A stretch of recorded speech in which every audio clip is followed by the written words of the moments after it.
ಭಗವಂತ ಕೊಟ್ಟಿರೋ ಈ ಒಳ್ಳೆ ಜೀವನನ ನಿನ್ ಕೈಯಾರೆ ಹಾಳು ಮಾಡ್ಕೋಬಿಡಮ್ಮ. ಇಲ್ಲ ಮಾವ, ಈ ವಿಚಾರದಲ್ಲಿ ನನ್ನ ನಿರ್ಧಾರ ಬದಲಾಗೋದಿಲ್ಲ. ನಾನು ಎಲ್ಲೂ ಹೋಗೋದಿಲ್ಲ, ಇಲ್ಲೇ ಇರ್ತೀನಿ. ಹೋಗಲ್ಲ ಅಂದ್ರೆ ಬಿಡೋರು ಯಾರು? ಈಗ್ಲೇ ಸುಲೋಚನಾ ಅವ್ರಿಗೆ ಫೋನ್ ಮಾಡಿ ಆರ್ತಿ ತಟ್ಟೆ ರೆಡಿ ಮಾಡ್ಕೊಳ್ಳೋದಕ್ಕೆ ಹೇಳ್ತೀನಿ. ಗಂಟು ಮೂಟೆ ಕಟ್ಕೊಂಡು ನಿನ್ ಗಂಡನ ಮನೆಗೆ ಹೋಗ್ತಾ ಇರು. ಹಾಗಿದ್ರೆ ನಾನು ನನ್ನ ಮಗಳನ್ನ ಕರ್ಕೊಂಡು ಈ ಮನೆ ಬಿಟ್ಟು ಹೋಗ್ತೀನಿ. ಎಲ್ಲಾದ್ರೂ ಒಂಟಿಯಾಗಿ ಬದುಕ್ತೀನಿ.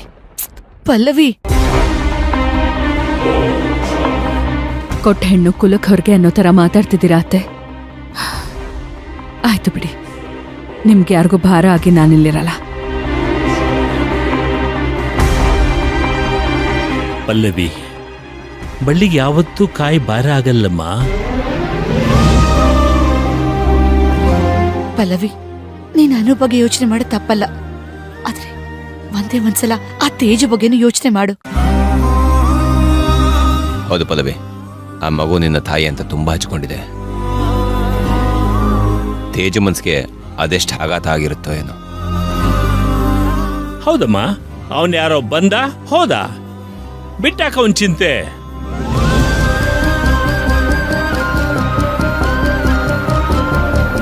ನಾನು ವಿಕ್ರಾಂತ್ ಜೊತೆ ಹೋಗಿ ಸಂಸಾರ ಮಾಡೋದಕ್ಕೆ ಶುರು ಮಾಡಿದ್ರೆ ನಾನು ನನ್ನನ್ನು ಶಾಶ್ವತವಾಗಿ ಕಳ್ಕೋಬೇಕಾಗುತ್ತೆ.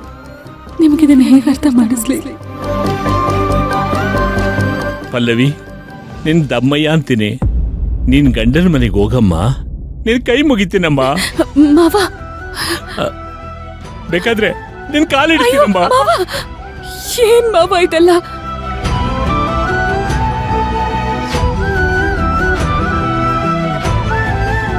ಪಲ್ಲವಿ, ಇದೊಂದು ಮಾತು ಬಿಟ್ಟು ನನಗೆ ಬೇರೆ ಯಾವ ಮಾತು ಹೇಳೋದಕ್ಕೂ ತೋಚ್ತಾ ಇಲ್ಲಮ್ಮ.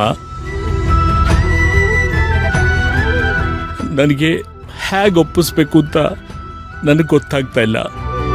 ನಾನ್ ವಿಕ್ರಾಂತ್ ಮನೆಗೆ ಹೋಗೋದೇ ಇಲ್ಲ ಅಂತ ಹೇಳ್ತಿಲ್ಲ ಮಾವ. ಸ್ವಲ್ಪ ದಿವಸ ಇಲ್ಲೇ ಇರ್ತೀನಿ ಅಂತ ಹೇಳ್ತಿದ್ದೀನಿ ಅಷ್ಟೇ.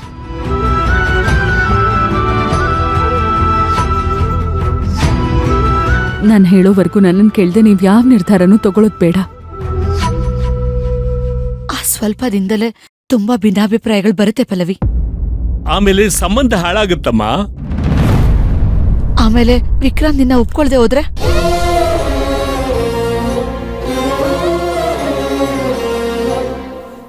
ನಮ್ ಸಂಬಂಧ ಅಷ್ಟು ವೀಕ್ ಆಗಿದೆ ಅಂದ್ರೆ ನನಗ ಸಂಬಂಧನೇ ಬೇಡ ಅತ್ತೆ.